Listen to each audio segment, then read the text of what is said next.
Bueno, amigos de Venezuela, siempre, siempre Venezuela. De esta manera iniciamos nuestra edición meridiana del día de hoy, iniciando mes 1 de junio del 2023, siempre llevándoles a ustedes información, comentarios, noticias, música, entrevistas, todo lo que tiene que ver con Venezuela y su migración a lo largo y ancho del mundo. Esto lo hacemos con mucho cariño, con mucho respeto para todos ustedes a través de esta señal. 5 emisoras que se enlazan desde Aruba hasta el Arauca binacional, llevándoles la información en señal abierta, pero también tenemos nuestra opción, nuestra plataforma digital que nos permite estar vía streaming en este momento en cualquier parte del mundo, tal y como nos lo reportaron ayer desde España. Estaban viendo siempre Venezuela, desde Madrid y desde Valencia, viendo el programa Siempre Venezuela. También tenemos nuestra opción para que usted pueda, si no lo puede ver en vivo, pues pueda ver Siempre Venezuela en diferido a través de nuestras plataformas en redes sociales, en nuestro canal YouTube y también nuestra opción comunicacional en la página web siemprevenezuelaweb.com. Este es un trabajo en equipo, donde está Vanessa Chacón en la producción, Camilo García en redes sociales y apoyo técnico, nuestro equipo de operadores, también nuestros colaboradores en Colombia, Venezuela y otras partes del mundo, corresponsales que nos traen la información al día.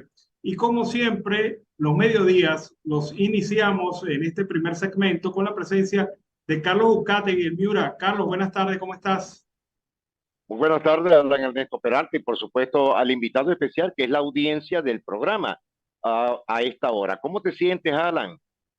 Bueno, fíjate que preocupado por la situación de las lluvias en 8 entidades de Venezuela que están actualmente afectadas fuertemente por esto y viendo cómo la lluvia ha afectado principalmente el centro del país, parte de Oriente, específicamente el estado Bolívar también, y la zona de los Andes y el sur del lago de Maracaibo. Son, digamos, son los nodos críticos por las lluvias y hoy Venezuela está viviendo la segunda vaguada del año y ya está pegada a la tercera. O sea, prácticamente esto es sin descanso, sin ton ni son, porque vamos a tener lluvia por una buena temporada según el INAMEC.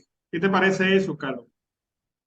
Bueno, Alan, tal como lo hemos venido prediciendo nosotros mismos, uno de los estados más afectados es el estado Bolívar, el centro del país, pero hoy, en la madrugada, han arreciado a 11 municipios del estado Mérida.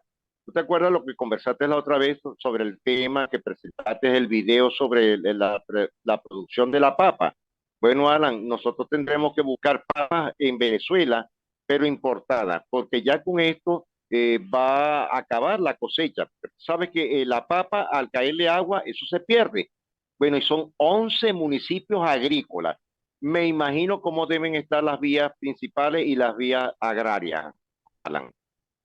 Sí, es que aquí hay varios fenómenos que se suman. Digamos que la situación para el productor agrícola es como escalar una pared en vertical. La situación está bastante difícil porque, por un lado, la escasez crónica de combustible. Por el otro lado, la mala vialidad producto del abandono de la vialidad agrícola. Y por el otro lado, se encuentra en la temporada de lluvias que termina por agravar las circunstancias anteriores. Así que es muy bravo producir en Venezuela en este momento y esto se va a reflejar en los mercados, en la caída de la producción nacional de hortalizas, tubérculos y especialmente en la zona sur del lago, la producción de leche, carne y plátano, que son productos de consumo cotidiano de los venezolanos. Bueno, fíjate que tú lo has dicho en varias oportunidades, ¿no? ¿Te acuerdas el resumen que tuvimos a 0,50 el plátano? Imagínate que el Escalante rompió otra vez los diques. El Catatumbo arreció de nuevo. Los municipios plataneros como Santa Rosa, El Chivo y esa zona, desde Río de Oro, Río Negro, están tumbando los diques. Alan, pero sigo en la misma temática y esto hay que decirlo contundentemente. ¿Dónde está la maquinaria que tenían las alcaldías para poder consumar los trabajos de las zonas agrícolas. Alan, hay agua por todos lados. El sur del lago ya lo que parece es parte del lago de Maracaibo. Sí, es la situación más clara en el sur del lago, pero como lo venimos diciendo, esto tiene más de un año, esto no es nuevo. Sí, más de un Y, y, año. y oía al viceministro de Transporte y Comunicaciones diciendo que, de infraestructura, perdón, diciendo que, bueno, hay un dique que no ha sido concluido. No es que no ha sido concluido, que se quebró. Y al parecer le dan mala información Sí, a este funcionario. Le digo, no, es que el dique no está concluido, es que nunca empezaron la recuperación de ese dique. Se quebró el dique y está fragmentado por varios segmentos, ¿no? No es solamente un quiebre, son varios quiebres a lo largo de toda la línea. Y esto, pues, indudablemente genera que en el sur del lago hay sectores que durante un año no han pisado tierra seca. Y con eso te digo eso es todo. cierto. Alan, y también el estado Barinas, el estado donde nació el extinto presidente, Alan, está anegado en más de un 80% bajo las Bueno, aguas. pero fíjate lo triste del caso. El gobernador Garrido, de oposición, viene pidiendo desde hace varios meses a los Sí, ministros del área atención y prioridad sobre este tema. Antier dio una rueda de prensa en donde pidió declaratoria de emergencia del estado de Barinas. Y estos carrizos, por situación y conflicto político, no le han querido tirar la mano al gobernador, que no tiene los recursos para hacer las obras de infraestructura que se necesitan. Es más, hay un puente de la Troncal 5 que correcto. está a punto de caerse. Y tú sabes lo que significa en Venezuela que se caiga un puente. Significa meses y meses de aislamiento. Pero esto parece no importarle al gobierno chavista que castiga a Barinas por haber votado por la oposición, porque este es Esa es la verdad. la verdad. Está castigando al pueblo de Barinas, pretendiendo negarle los recursos al gobernador y pretendiendo, es que el gobernador lo dijo, mira, yo ni siquiera quiero figurar, si ese es el problema, yo no quiero figurar en las obras, pero préstenle atención a Barinas. Barinas está inundada de cabo a rabo y bueno, De Cabo a Rabo, sí, correcto. Y esa es la entrada para el estado Trujillo, Alan. Quizás tú pasaste hasta por esa zona, porque ese es el principal puente que hay, pero ha socavado las bases. Alan, y tú sabes que un río, cuando viene con caudal, eso no tiene que ver absolutamente con nada. Eso se lleva todo, hasta las bases, porque no es la primera vez que ha venido sucediendo en el país. claro, a Barinas le cayó la roya chavista por la rabia. La Sí, rabia señor. de que como no ganaron, entonces le están invadiendo propiedades por todos lados Sí, dirigentes chavistas. Por no haber votado por ellos, permiten conflicto entre los productores de leche y queso hasta las últimas instancias. Por no haber votado por ellos, no le dan apoyo al gobernador y no le dan apoyo a la propia ciudadanía y la infraestructura se está cayendo. Y por el otro lado hay emergencias de lluvia. Y sale el gobierno diciendo es que tenemos 16.000 funcionarios desplegados en todo el país para la atención de las lluvias. Y yo digo, pero, hermano, yo lo que necesito no es funcionario, yo lo que necesito es máquina, lo que necesito es atención prioritaria, lo que necesito es despeje de vías, lo que necesito es alerta a la población en situaciones de emergencia. ¿De qué te sirve toda esa tropa si no tiene recursos para trabajar? Esa es ¿qué la le vas a verdad. dar? ¿Una escoba, un palo, un hoz y una pala? Alan, porque no tienen maquinaria. Repito, Alan, y esto es lo que me pone a mí a pensar todos los días. La situación de las lluvias, y lo acabas de decir, vienen, apenas comienza hoy la onda número 2 tropical. Imagínate que son 64.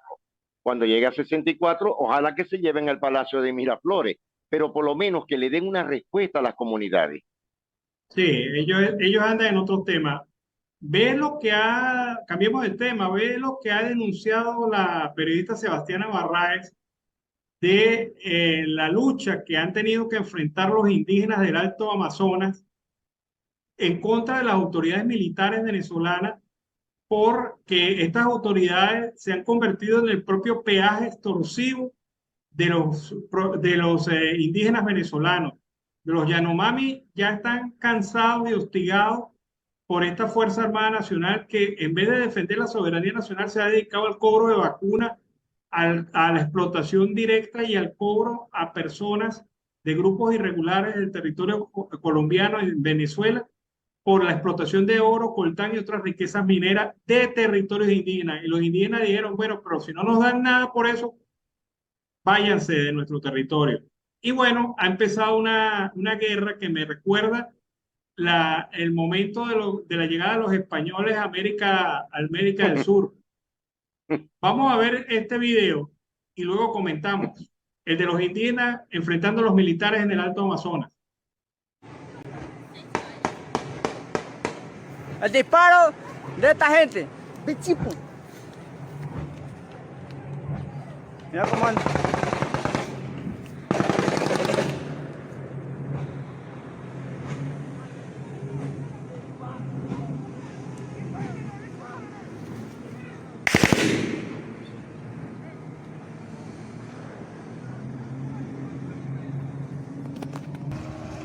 Bueno, continúa.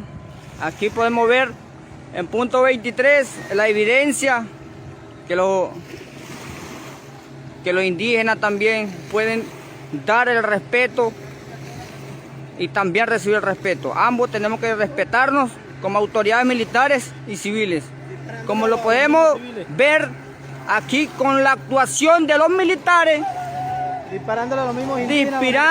Disparándole a los mismos indígenas. Y esto nosotros tenemos que luchar grandemente.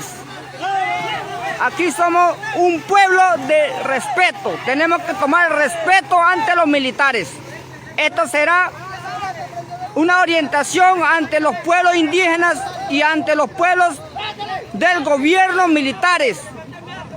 Nosotros somos luchadores y seguiremos luchando grandemente, humildemente, hasta que tengamos un respeto mutuo y que los militares dejen de ser egoístas en su trabajo. Bueno, miren, esto ya tiene varias semanas y se inicia, repito, según lo señala la periodista Sebastiana Barraez, que publicó en su cuenta este video que acabamos de pasar. Esto se presenta porque todo el mundo se está metiendo en los resguardos indígenas, en las zonas indígenas, y no respetan la autoridad indígena y no respetan que son tierras ancestrales y están explotando el oro, el coltán y otros minerales con la anuencia y protección de la Fuerza Armada Nacional Bolivariana. Cuando los indígenas reclamaron esto en Yapacama, especialmente donde ocurrieron estos hechos, los funcionarios le dijeron que ellos eran la autoridad, pero los indígenas dijeron que ellos eran la autoridad civil allí en esa zona y que tenían que respetarlo. Y ocurrió entonces que el conflicto fue escalando hasta que los indígenas se llegaron a una base militar allá en Amazonas con arco y flecha, a la usanza de los inicios de la historia colonial en Venezuela. Del descubrimiento de Venezuela. Claro, con arco y flechas llegaron los indígenas, pero ves que los militares le responden a bala. Eso no, eso es, o sea, hay una desproporción tal entre la fuerza letal de unos, los militares, versus los arcos y las flechas de los indígenas, porque qué daño puede hacer el arco y la flecha. Sí, por muy buenos que sean apuntando, nunca esto se va a comparar con un arma de guerra como la que tienen los militares. Y esto es lo que a mí me parece muy peligroso. De milagro no ha habido víctimas o una masacre de indígenas como la que ocurrió hace varios años con los garimpeiros en Brasil, en esa misma que zona. asesinaron muchos pemones venezolanos, Alan, en el sur del país. Estos son los Yanomami. Sí, estos son Yanomami con Yecuana y con pemones. Déjame comentarte esto, en un minuto te lo desgloso. Yequepana, eso es una zona totalmente aurífera, Alan, que no ha sido explotada actualmente. Desde hace muchos años el gobierno ha querido meterle mano, y estamos hablando de los gobiernos anteriores, no de Chávez y ahora del régimen de Nicolás Maduro. No, la zona es netamente indígena, es una zona forestal y han aprovechado algunas cosas. Pero estos son personas que han entrado a este territorio del Amazonas venezolano para poder explotarlo. Alan, mira, de esa zona te vas directo ya por vías curiaras, que son las únicas que llegan a San Ignacio del Cocuy. ¿Te acuerdas de la novela Mañiña? Aquella novela Ah, con la actriz sí. venezolana Hilda Brand. Claro, es que nos acordamos de Hilda Abraham muy sugestivamente vestida. Eso es el principal Exacto. recuerdo que Bueno, de tenemos. esa zona, Yequepana, vas directo a la Piedra de San Ignacio. De ahí vas al último recódito que hay de la Guardia Nacional de Venezuela llamado San Carlos del Río Negro. Alan, me imagino que eso es lo que ya eso no debe tener ni puertas, ni ventanas, ni techo, ni nada, sino un resguardo de la Guardia o algún punto militar, que es la entrada que va hacia Colombia y hacia Brasil, que queda en el estado Amazonas. Pero esa zona es netamente mineraria y forestal. Y a estos indígenas, hermanos de nosotros, Alan, le van a hacer la vida imposible porque ahí es difícil que llegue cualquier persona. Ahí solamente entran por dos vías, por Curiara o por helicóptero. Y te aseguro que deben haber ya algunas pistas clandestinas que están haciendo.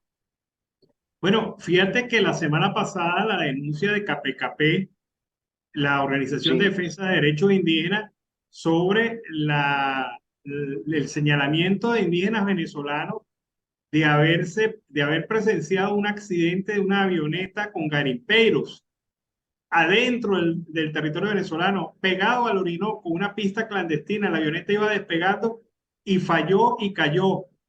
Pero la sorpresa de estos indígenas fue que cuando llegaron a ver qué había ocurrido a las horas, había un helicóptero de la Policía Militar de Brasil. Y esto sorprendió a los indígenas porque estaban, o sea, ahí evidentemente los funcionarios brasileños sabían que estaban en el territorio venezolano. Hicieron una persecución en caliente, detuvieron a garimpeiros en esa zona y levantaron vuelo con estos detenidos y otros que se le escaparon huyendo por la selva. Pero esto demuestra a las claras que la presencia y la función de la Fuerza Armada Nacional Bolivariana, por lo menos en ese territorio, es totalmente nula. No hay protección a la sí, soberanía eso es nacional. correcto. No, Alan, no hay. Fíjate que en la zona hay unos 7 u 8 hitos internacionales, mogotes, hitos o mojones internacionales. Me imagino que ya los deben de haber tumbado, porque lo mismo hicieron entre la Sierra de Perijá y la Sierra de Motilones, en la franja binacional entre Colombia y Venezuela. Por la zona, porque es más pluviométrica, deben estar o tapados o deben estar destruidos. Alan, esto lo han hecho desde hace muchísimos años. Y para nadie es un secreto que el terrófago de Venezuela ha sido más Brasil que el propio Colombia. Bueno, pero ahí operan bandas y grupos irregulares de todo tipo. Los Claro, garimpeiros que provocaron masacres, que ya han provocado masacres de indígenas venezolanos, los grupos irregulares de la guerrilla colombiana que están actuando en ese territorio y grupos al margen de la ley que también operan en ese territorio, pero todos operan con la mirada complaciente de la Fuerza Armada Nacional Bolivariana. Entonces yo sí, digo, porque todos cogen su platica. claro, ¿cómo se llenan la boca estos diciendo que son defensores de la soberanía cuando la verdad verdadera es que la soberanía está vulnerada totalmente en esta zona del estado Amazonas, ni se diga del estado Apure y mucho menos del estado Bolívar, porque la circunstancia parece tener una situación de verdad bastante dificultosa para los venezolanos que vemos cómo esta gente actúa impunemente. Los indígenas han venido defendiendo sus derechos como indígenas, ya ni siquiera como venezolanos, porque los indígenas ven que la Fuerza Armada Nacional, que los debería defender, los está atacando con armas, con balas. Los indígenas, pues, indudablemente están defendiendo sus derechos como propietarios de tierras ancestrales en esa zona y cuidadores de resguardo indígenas en territorio venezolano. Pero la situación está increciendo. Mira, ha venido creciendo las denuncias sobre esta situación desde hace semanas Y yo digo, por lo que vimos en el video, estamos así de una tragedia que después enlute a la familia indígena venezolana y obviamente al país. Estamos así. Claro, Ellos, eso es una realidad de lo que tú estás comentando. Fíjate algo, Alan, ¿no? ¿Tú te acuerdas? Estábamos muy muchachos, bueno, muy muchachos, y eso hace unos meses atrás, cuando los criminales de alto rango en el país los enviaban para las islas o los islotes de El Dorado en el estado Bolívar. Tú sabes que ya eso no existe, eso ya es un recuerdo simplemente. Ahora, en Venezuela no hay recintos penitenciarios con seguridad. Ya uno sabe el por qué, qué es lo que está pasando. Y hasta el momento, el gobierno y la ministra de Asuntos Penitenciarios no dice absolutamente nada. Pero, Alan, es grave esta situación, tanto en la zona indígena como en la zona minera. Y esperemos, Alan, que no destruyan el Amazonas. Allá hay árboles, allá hay costumbres, allá hay de todo, árboles de 40, 50 y 60 metros de altura. Y ojalá, Alan, que no lleguen a los hoyos de Sari Sariñama, porque eso sería culminar y de destruir la Amazonía venezolana. bueno, estamos pendientes de ese tema. Como también estamos pendientes de la reacción que tuvo el Comité de Relaciones Exteriores de la Cámara de Diputados de Brasil, que declaró persona no grata, indeseable, dictador y asesino al señor presidente de facto de Venezuela, Nicolás Maduro. Le ha salido cara la jugada a Lula da Silva porque incluso tiene efectos y repercusiones no solo de carácter internacional sus declaraciones y su bienvenida a Maduro, sino también en el nivel interno del país. El Brasil está alborotado por esto.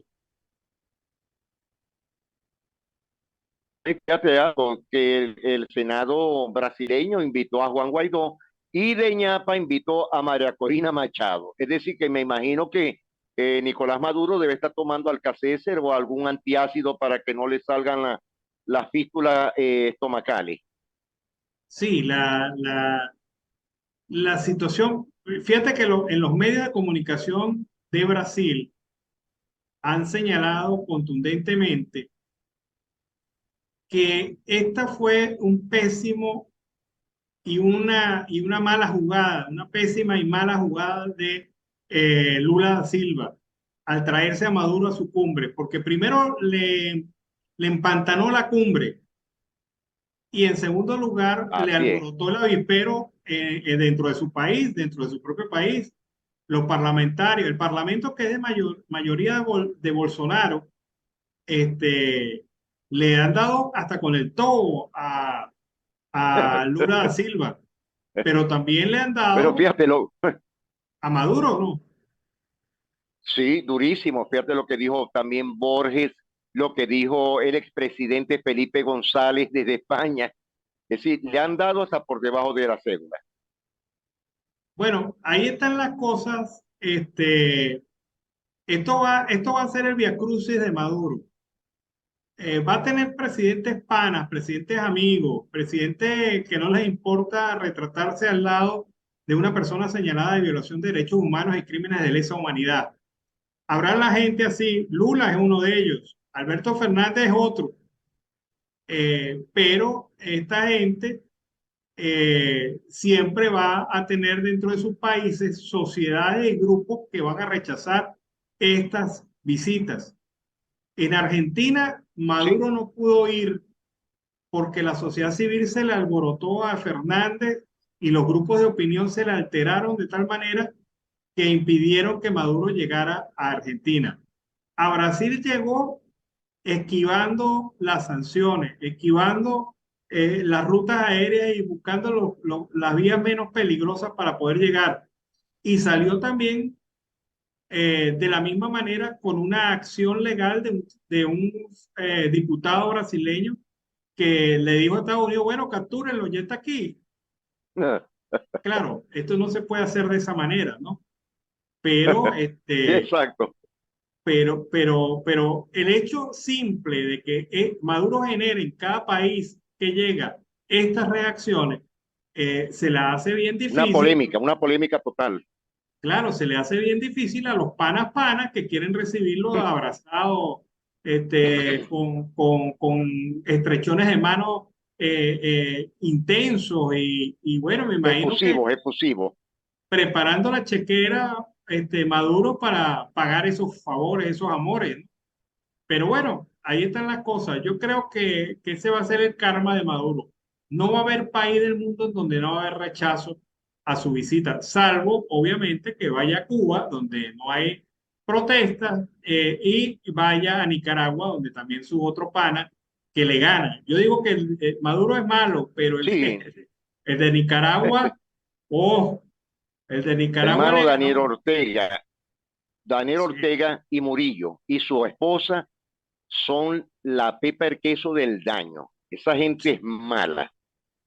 Sí, sí, yo pensé que, bueno, ahí tienen una competencia. Este año vamos a ver quién gana la competencia, pero de entre los malos malos de Latinoamérica, Ortega, Murillo, se le llevan bastante a Maduro. Maduro es malo, Uf, Maduro es malo, no hay que negarlo. O sea, Maduro es violador de derechos humanos, pero estos Ortega totalmente. ya ni tienen pudor para hacer lo que hacen. Carlos, se nos acabó Eso es el tiempo. cierto.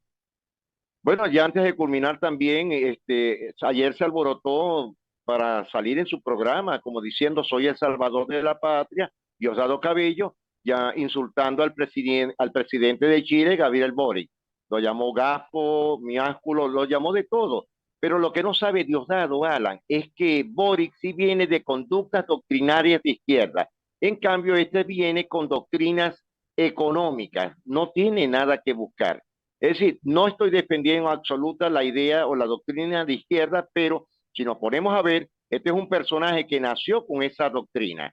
Bueno, Alan, estaremos muy pendientes a las 5 de la tarde. Te deseo buen provecho para ti y para la audiencia y estaremos a las 5 de la tarde.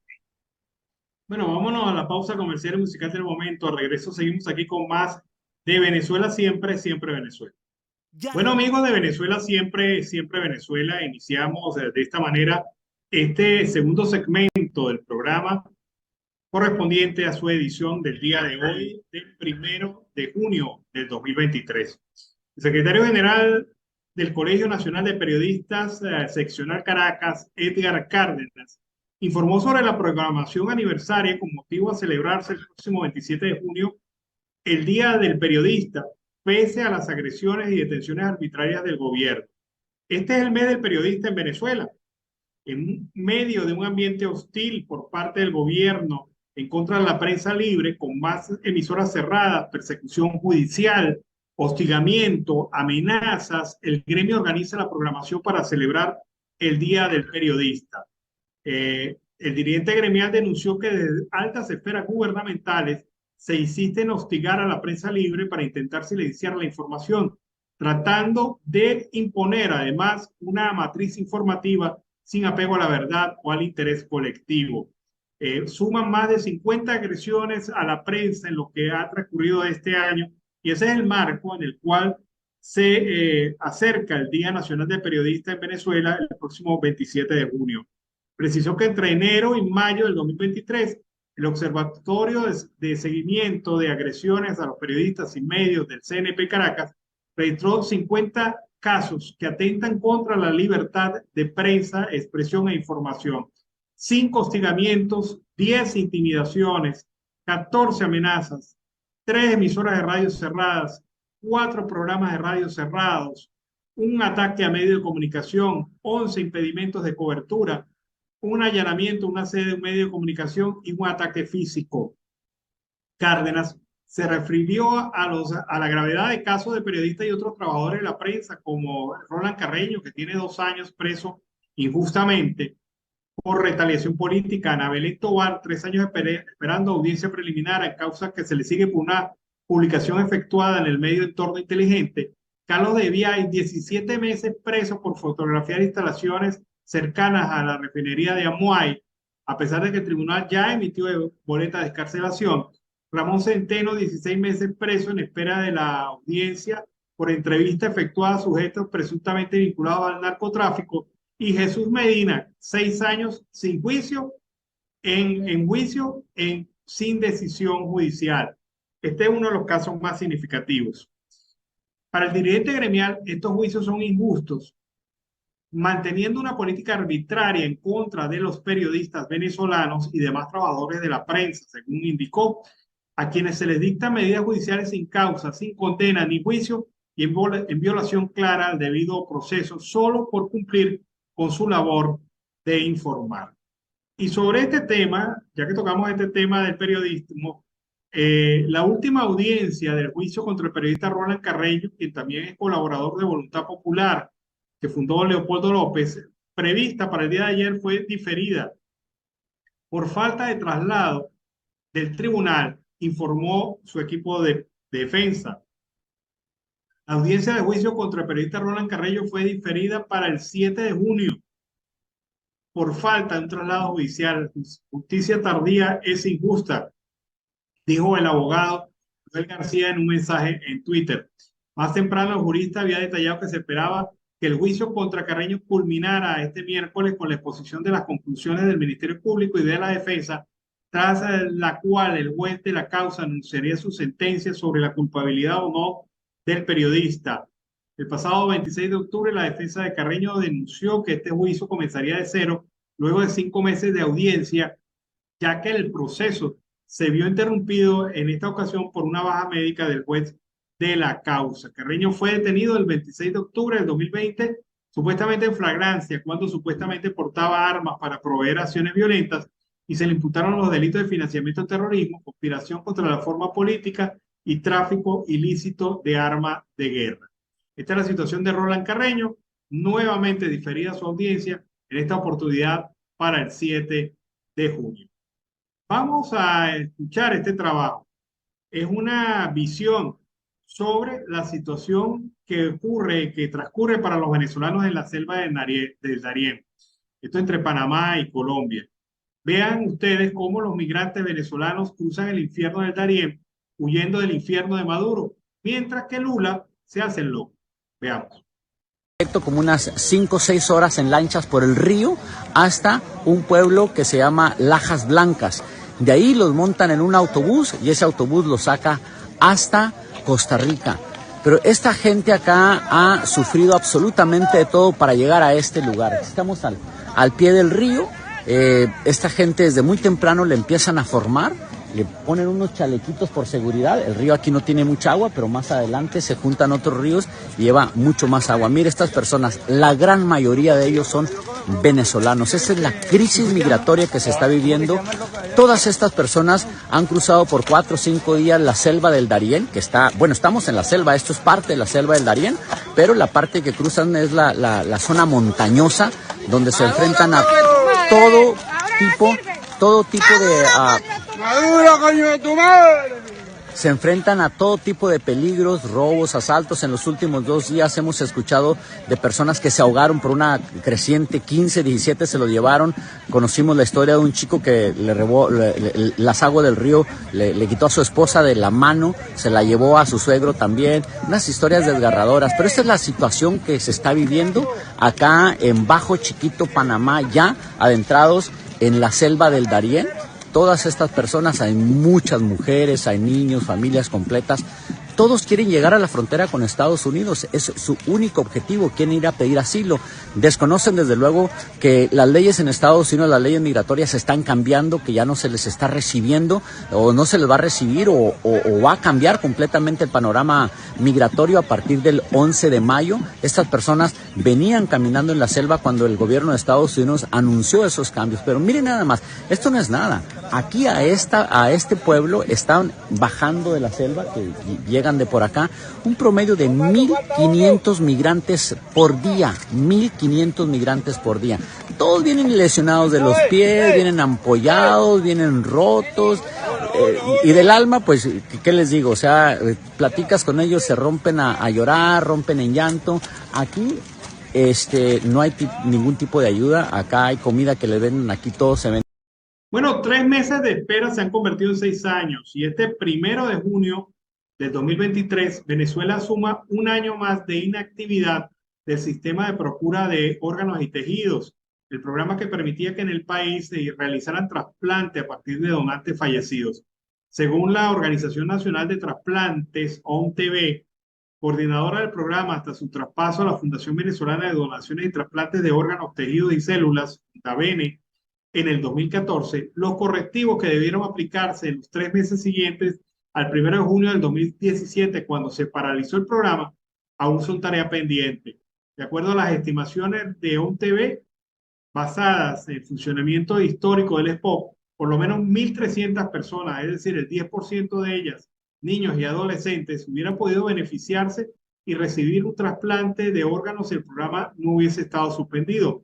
Aunque Fundavene, adscrita al Ministerio de Salud, informó en redes sociales sobre la reanudación de la formación de coordinadores hospitalarios de trasplantes para hacer seguimiento a posibles donaciones, aún necesitan capacitar más personal y cumplir con los requisitos que exigen las leyes para reactivar los trasplantes de donante cadáver. Los hospitales tienen que mejorar muchísimo sus condiciones generales. Además, hay que reactivar los equipos quirúrgicos, porque los cirujanos también tienen que formarse y reentrenarse. Y el Estado debe asegurar el suministro de inmunosupresores y el financiamiento, ha dicho Anabela Arminio, jefa del Servicio de Nefrología y Trasplante Renal del Hospital Universitario de Caracas y asesora médica de ONTV. Solo en el clínico universitario todavía hay un largo camino por recorrer antes de poder volver a hablar de trasplantes. Según Arminio, no hay laboratorios. También hay fallas en el banco de sangre y en el área de radiología. Vamos a escuchar ahora el reporte de nuestra corresponsal de la costa oriental del lago, Ricia Navarro. Escuchemos. Gracias por el paso a los estudios desde el municipio Lagunillas, costa oriental del lago, Estado Zulia, Venezuela. Iniciamos este compás informativo con el problema de la gasolina, situación que está afectando a todos los habitantes de la costa oriental del lago. Caso municipio Lagunillas, de verdad se han presentado diversas irregularidades en las diferentes estaciones de servicio y sobre todo las que son subsidiadas, personas que duran hasta 3-4 días para poder obtener el surtido de la gasolina. Sin embargo, queremos recordar que la gasolina es un proceso por cédulas. Es importante resaltar que está predominando lo que son las dolarizadas. También queremos recordarles que las estaciones de servicio ya no se encuentran custodiadas por cuerpos de seguridad, pero sí los mismos dueños son los que se han encargado de llevar el seguimiento y sobre todo el trabajo de cómo se va a surtir la gasolina en el municipio de Lagunillas. De esta manera se ha afectado no solamente el transporte público, sino también a los usuarios que utilizan sus vehículos para llegar a sus lugares de trabajo. Por lo que estaremos llevando un seguimiento porque las personas quedan hasta de noche y se han presentado diferentes conflictos en la situación de la gasolina. No solamente padece Lagunillas, estamos hablando también en Cabimas, en Simón Bolívar, que llega de manera no constante para surtir la gasolina, situación que está preocupando a todos los habitantes de la costa oriental del lago y también del territorio zuliano. Cambiando el tema, también queremos reseñar que el gobernador del estado Zulia, Manuel Rosales, llegó de manera imprevisto al hospital de Cabimas para llevar a cabo una inspección de cómo se está llevando a cabo el funcionamiento de este importante centro de salud. Al parecer, llegó con un anuncio de nombrar un personal encargado en el área de farmacia y de almacenamiento de los medicamentos, cosa que fueron juramentados y se colocó en funcionamiento hoy, 1 de junio. Recordando también el gobernador la inversión que hizo y los arreglos que llevó a cabo en el centro de salud del hospital de Cabimas. Anunció también que estará llevando a cabo diversas inspecciones y evaluaciones fundamentales en lo que es el desarrollo de la situación que se vive en el área de salud en el territorio zuliano. Este es el panorama del ámbito informativo que estamos manejando desde el municipio Lagunillas, costa oriental del lago, para nuestros amigos de Siempre Venezuela. Reportó Ricia Navarro. Bueno, seguimos aquí con más información en Venezuela Siempre, Siempre Venezuela. Tamara Suju, presidente de la Fundación CASLA, presentó en España el informe sobre la situación de derechos humanos actualizado de Venezuela. Este informe y esta presentación adquiere muchísima relevancia, especialmente cuando hace pocos días el presidente de Brasil, Lula da Silva, habló sobre una presunta narrativa negativa creada alrededor del régimen de facto, olvidándose de que este régimen tiene acusaciones muy serias, muy formales y precisas sobre violación de derechos humanos permanentemente. Veamos lo que dijo Tamara Suju sobre esta situación de derechos humanos en Venezuela y sobre todo de la responsabilidad del presidente de facto en esta materia. Veamos. Un exfuncionario del DGCIN el año pasado, recién salido, me llamó para decirme que no solamente era eso, que yo tenía que decir que los demás niveles de aprobación, todos los niveles de aprobación, todos los funcionarios del DGCIN le notifican a Maduro a quién van a detener y a quién están investigando. Nicolás Maduro sabe absolutamente todo lo que pasa a nivel de represión en Venezuela. Todo. Más adelante, el manual de operaciones especiales nos habla de quiénes son los enemigos de la revolución, donde por supuesto persiste el factor ideológico. Siempre hablan de los enemigos de la revolución, los enemigos de la patria, así los tienen, ¿no? Y ahí está, todo el mundo es sospechoso. Según el manual, tiene totalmente penetradas las instituciones públicas, empresas del Estado, gobernaciones y alcaldías y la Fuerza Armada Nacional. No existe ningún organismo o institución pública que no tenga personal de inteligencia realizando control para identificar a personas contrarrevolucionarias, espionaje o malestar que conlleve acciones contra el régimen. Para ello realizan constante reclutamiento de civiles y militares dentro de la Fuerza Armada, dentro y fuera del DGCIN, que según el caso son usados para realizar este tipo de actividad. Bueno, seguimos aquí en Venezuela Siempre, Siempre Venezuela, en su edición meridiana correspondiente a esta fecha, 1 de junio del 2023. Más de 4 millones de adultos mayores pasan hambre y necesidad en Venezuela debido a la ausencia de una política eficiente de atención. Esto lo denunció el abogado Felipe Jaime Hernández, presidente de la Federación de Trabajadores Sindicalizados de la Educación. Afirma el profesional que el sector de la población está despojado de seguridad social, por lo que destacó que hay personas que requieren tratamientos y medicamentos para tratar sus enfermedades, que no pueden costearlo porque no les alcanza el irrisorio monto de la pensión. Son innumerables las muertes de las personas de la tercera edad ocasionadas por la falta de atención, ya que los hospitales, como sabemos, se encuentran en punto y en situación precaria, al punto de que los pacientes y sus familiares tienen que prácticamente llevar todos los gastos de hospitalización por el descuido del Ejecutivo Nacional. Calificó estas muertes como delitos de lesa humanidad por parte del Estado venezolano, ya que está en la obligación de ofrecerles atención a estas personas vulnerables. La justicia internacional puede castigar a los responsables, afirmó. El presidente de la Federación de Trabajadores Sindicalizados de la Educación rechazó asimismo que a los adultos mayores no se les reconozca el tiempo que trabajaron y contribuyeron al desarrollo del país, y cuando ya viven los últimos días de sus vidas que deberían ser agradables, se les condena al sufrimiento. Esta situación que ratifica indica que hay 4 millones de adultos mayores en condición lamentable, afirman este sindicato. Por otra parte, vean ustedes, 990,000 personas recibieron algún tipo de ayuda humanitaria en los primeros meses de este año en Venezuela, informó hoy la Oficina de Coordinación de Asuntos Humanitarios de la Organización de las Naciones Unidas. Hasta abril de 2023, la respuesta humanitaria alcanzó a 990,000 personas, 50% mujeres y 50% hombres, con algún tipo de asistencia en 228 municipios y 24 estados de Venezuela, dijo la organización en un informe. Unas 597,000 personas recibieron algún tipo de ayuda relacionada con salud, 495,000 en la seguridad alimentaria y medios de vida, 201,000 fueron beneficiados en materia de agua, saneamiento e higiene. también explica el escrito en el que se recalca que existen personas que reciben más de una forma de asistencia.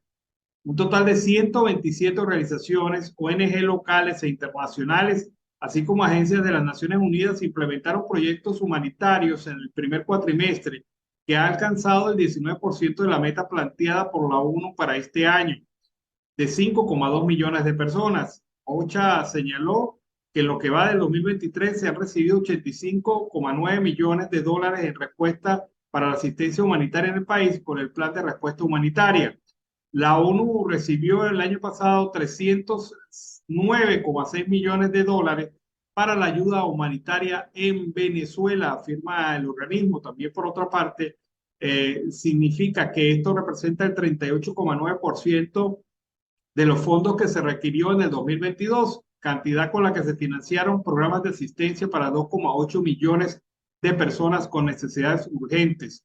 Además, desde la OCHA en Venezuela está el Programa Mundial de Alimentos, que firmó un convenio con el gobierno de facto para llevar comida a los planteles del país en las primeras etapas de formación. Esta es la situación humanitaria en Venezuela. 990,000 personas, casi 1 millón de venezolanos reciben ayuda humanitaria por parte de las Naciones Unidas. Bueno, y el empresario César Almeida se ha presentado a la sociedad civil como candidato a la primaria de la oposición por el partido UPP 89. Veamos sus declaraciones. No puedo, a mis 50 años, quedarme de brazos cruzados ante todo lo que está sucediendo. Y vengo ahora, después de venir formado desde el punto de vista de ser hijo, padre, empresario, vengo ahora como un venezolano que ha decidido poner a un lado sus intereses particulares por darle prioridad a lo que son los intereses de la nación.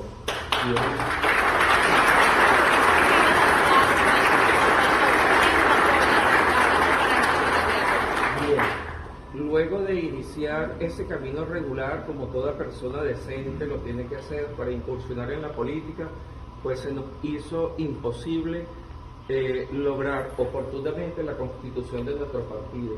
Pero quiero decirles, y en verdad esto se lo digo con mucha alegría, que llegamos a una organización política que tiene la ética como valor fundamental de la sociedad, lo cual me ancló a ellos y estoy muy feliz que me estén acompañando, que me estén respaldando. Y desde acá pues me gustaría ofrecer un aplauso para ellos porque estoy hablando de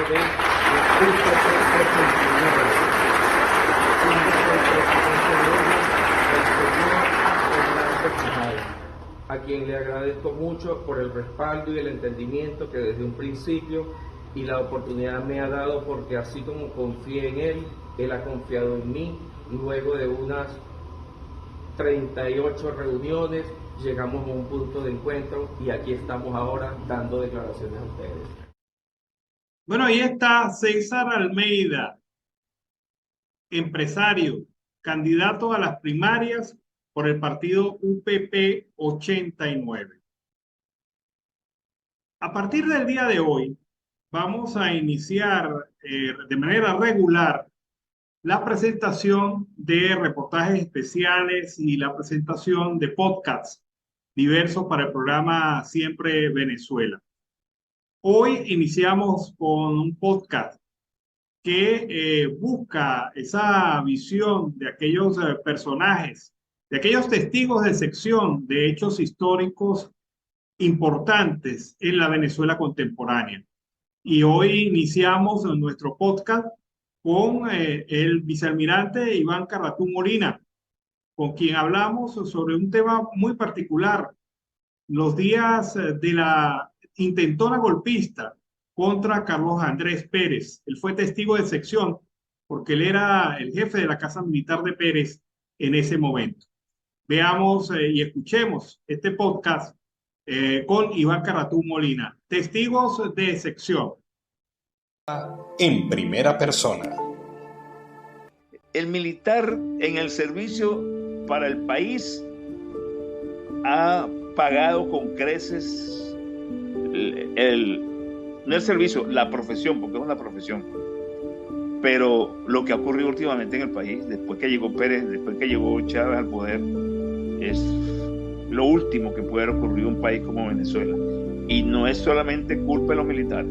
Él es Mario Iván Carratú Molina, vicealmirante venezolano en retiro, y fue testigo de excepción de las 2 intentonas golpistas en contra de Carlos Andrés Pérez en el año 1992.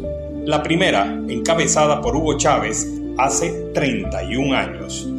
Como jefe de la Casa Militar de Pérez, Carratú Molina participó en estos hechos históricos, manifestando que esta fue una acción en donde civiles, incluso miembros del propio partido del presidente, actuaron con los golpistas, pero ellos nunca fueron enjuiciados por estos hechos.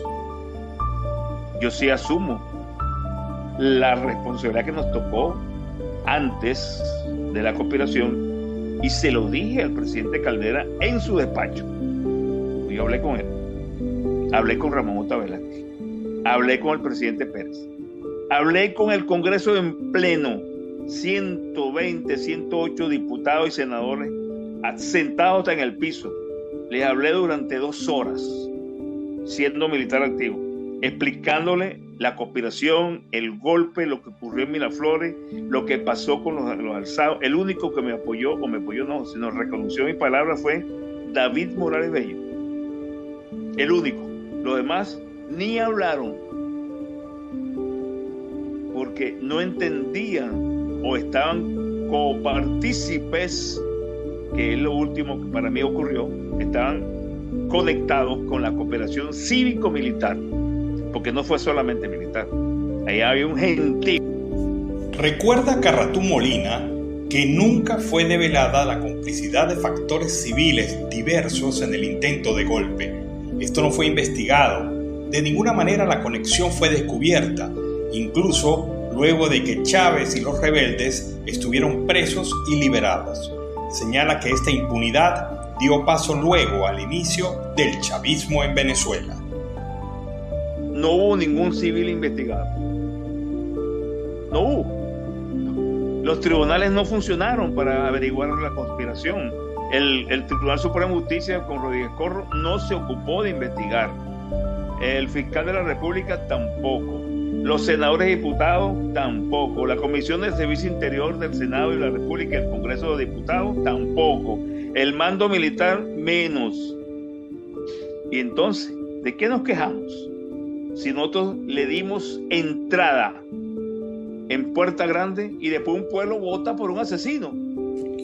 El vicealmirante asegura que allí se inició la debacle de Venezuela, con la traición a un gobierno legítimamente electo por parte de algunos militares y civiles ambiciosos y sin ningún tipo de escrúpulos. ¿De quién es la culpa? ¿Quiénes son los responsables de esos desaguisados políticos que destruyen las naciones? El clientelismo político y la corrupción política, en la cual entramos todos, civiles y militares. El hombre de confianza de Pérez no es optimista en relación con el futuro del país, no cree en las elecciones, es crítico, su experiencia no le permite otra cosa. Venezuela no sale de este problema vía electoral, porque el pueblo no cree en los políticos, en los partidos. Esos partidos perdieron 20 años engañando y manipulando a los venezolanos, negociando con el gobierno, todos, no hay ninguna excepción. Y no me refiero a negociar dinero, negociar cuota de poder, negociar permanencia en los medios, negociar seguridad y negociar un equilibrio político que no existe. Carratú Molina considera que el verdadero cambio vendrá por una transición que desplace del poder al chavismo en Venezuela. ¿Qué debe ocurrir? Un cambio político. Pero el cambio político en una transición política, no en una elección. Y para que haya la transición política hay que sacarlos del poder. Lo demás es cuento de camino, mentiras y manipulaciones de grupos de poder, de gobierno u oposición, que mantienen un status quo, recibiendo dinero, negociando prestaciones, negociando beneficios y el pobre dividido en una sola clase. Miserables. Todos. Testigo de sección. La historia contada en primera persona. Bueno, ¿qué les pareció este testigo de sección? Mario Iván Carratú Molina, el vicealmirante, jefe de la Casa Militar de Carlos Andrés Pérez en el momento en el cual hubo 2 intentos de golpe de Estado en Venezuela. De verdad que nunca se investigaron a los civiles que estuvieron involucrados en este tema. Y estos civiles pasaron agachados y ahora son personajes de nuestra vida política nacional. Bueno, seguimos acá en Venezuela, siempre Venezuela. Trabajadores públicos irrumpieron en la sede de la Oficina de Planificación del Sector Universitario en el centro de Caracas para reclamar que se les está aplicando el famoso instructivo ONAPRE que sigue descontando gran parte del salario de los trabajadores, y esto lo hacen sin ninguna explicación ni razonamiento lógico. Los manifestantes entraron al edificio luego de haberse concentrado en las afueras del lugar por motivo de la protesta para la eliminación del pago del cesta ticket a los cargos accidentales académicos, asistenciales y docentes. La narrativa laboral de Maduro son un bono por salario, eliminación de las prestaciones sociales, vacaciones, aguinaldo y convención colectiva. Expide a los adultos mayores, sean jubilados, pensionados o activos. El certificado de defunción los condena a morir de la manera más indignante y en la miseria más absoluta, explicó Pablo Rangel, profesor del Estado portuguesa, en respaldo a la convocatoria de la protesta pautada para este jueves. Los trabajadores irrumpieron en la OFSU y advirtieron que no se irán del sitio hasta que las autoridades le den respuesta a sus exigencias. Aquí estamos trabajadores serios y seguiremos enfrentándolos, dijo Deyanira Romero, empleada de la Universidad Central de Venezuela, durante su intervención en reclamo por los derechos laborales. Edma Salazar, socióloga y profesora, informó en Twitter que las autoridades de la OFSU accedieron a que una comisión de la institución se reúna con los trabajadores frente a la Oficina de Atención al Ciudadano. Desde el año pasado, los trabajadores públicos han tomado la calle para denunciar y exigir la derogación del instructivo ONAPRE, que cercenó y redujo sus primas salariales. El instructivo fue creado en el 2022 por la Oficina Nacional de Presupuesto, adscrita al Ministerio de Economía, Finanza, Comercio Exterior, que especifica criterios para aplicar el incremento salarial decretado por Nicolás Maduro durante el primer trimestre del 2022. Así están las cosas, los trabajadores siguen firmes, salen a la calle, protestan y ahora están instalándose en instituciones como la OFSU para que les escuchen, para que les presten atención, porque hasta ahora ha sido puras vagas respuestas por parte de los funcionarios públicos y una sentencia irracional del Tribunal Supremo de Justicia que dice que el instructivo ONAPRE no existe. Bueno, y si no existe, ¿por qué se lo están aplicando los trabajadores de la administración pública? Esa es la gran pregunta. Jóvenes opositores activaron un mecanismo para promover el voto entre los jóvenes venezolanos. Así lo afirmaron varios dirigentes de organizaciones políticas que tienen en común el hecho de que son jóvenes. Brenda Rivero, dirigente de Primera Justicia, señaló que a partir de los resultados de las elecciones regionales se metió lupa a las denuncias de Súmate en torno al registro electoral y especialmente al hecho de que 3 millones de venezolanos entre los 18 y los 45 años no han podido inscribirse en el registro electoral, a pesar de que están en el país.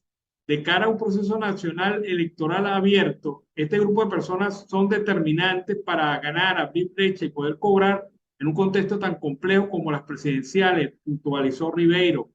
Añade que en la campaña que inician hay dirigentes de Primera Justicia, Voluntad Popular, Causaer, Un Nuevo Tiempo, COPEI y Voluntariado de 20 Venezuela, entre otras. Hasta ahora, en este movimiento que se llama Hola Tú e Inscríbete Re, jóvenes de diferentes partidos de la plataforma unitaria se unieron para motivar a la inscripción en el registro electoral y abogan por la municipalización de los registros electorales de cara a los comicios presidenciales del año 2024. El 11 de mayo, Súmate puntualizó que desde hace más de 7 meses el CNE no publica el estatus del registro electoral. El último corte del registro electoral data del 30 de septiembre del 2022. El ente rector del Poder Electoral tiene el deber constitucional y legal de facilitar la inscripción y actualización de datos del registro electoral a más de 25.700.000 venezolanos que tendrán edad para votar en las elecciones presidenciales del 2024. Pero esto no se está haciendo ni en Venezuela, ni mucho menos en el exterior, lo que indica que hay una actitud bastante clara de sabotaje al proceso electoral y sobre todo al tema del registro electoral. De los 25.700.000 venezolanos que tienen derecho al voto, apenas están habilitados 20.866.385 venezolanos dentro y fuera del país, de acuerdo con el último corte del registro electoral del 30 de septiembre del 2022. Es decir, 5 millones de venezolanos no tienen en este momento derecho al voto porque no están en el registro electoral. Pero hay otros 5 millones de venezolanos que se han mudado, que se han trasladado internamente en Venezuela y que ven dificultoso poder votar porque con los registros electorales funcionando a menos del 10% de su capacidad, esto no es posible prácticamente. De cara a un proceso electoral, este grupo de personas son determinantes para ganar, abrir la brecha y poder cobrar en un contexto tan complejo como las presidenciales, aseveran los dirigentes sociales. Así que los jóvenes de los partidos políticos se movilizan en un movimiento que se llama Oye tú, inscríbete, RE. Hola tú, inscríbete, RE. El movimiento que desarrollan los jóvenes venezolanos para promover la inscripción en el registro electoral.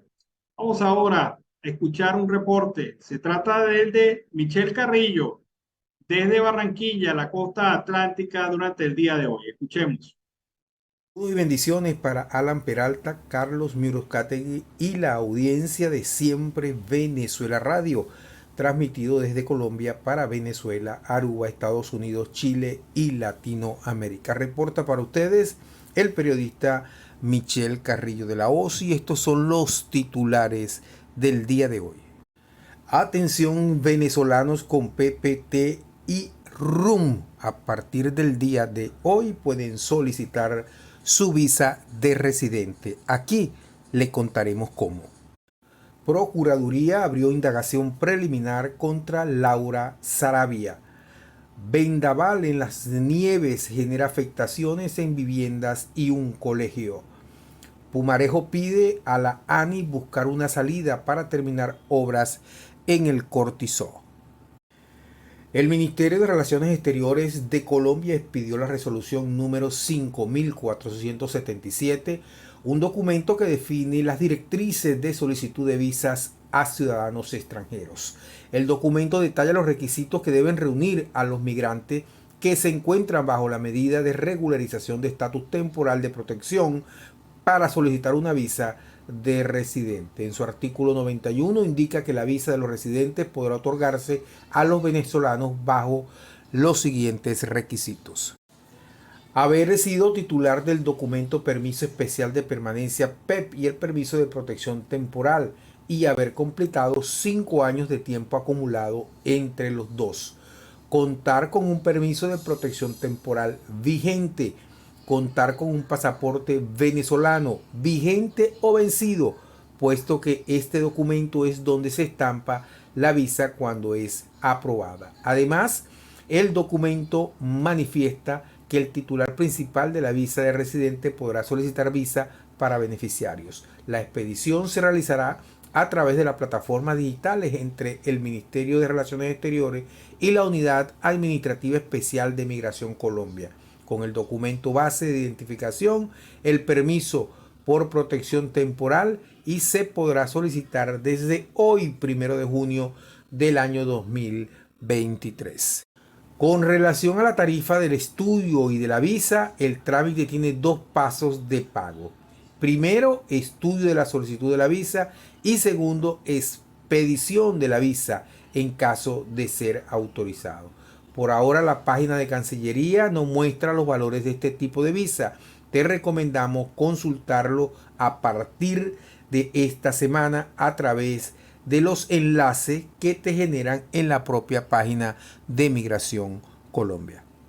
Recuerda que si tu visa es aprobada, luego debes solicitar la expedición de una cédula de extranjería a través de la página de Migración Colombia. Buena noticia para los venezolanos residentes en este país. Por presuntas irregularidades presentadas al someter a la prueba del polígrafo a Marbelis Mesa, la Procuraduría General de la Nación abrió indagación preliminar contra Laura Camila Saravia Torre, la jefe del gabinete del presidente de la República y otro funcionario de la Casa de Nariño. De acuerdo con el Ministerio Público, Marbelis Mesa fue objeto de indagación por personas que al parecer hacían parte del esquema de seguridad de Saravia Torre para establecer si había hurtado un dinero en efectivo de la vivienda de la funcionaria. Este hecho habría ocurrido el 30 de enero pasado en las instalaciones del edificio Galán adscrito a la Presidencia de la República en el centro de Bogotá. El órgano de control precisó que si bien se pudo identificar a uno de los posibles infractores de la ley disciplinaria, se hace necesario adelantar una indagación preliminar con el objeto de individualizar a otros servidores que pudieron participar en los hechos.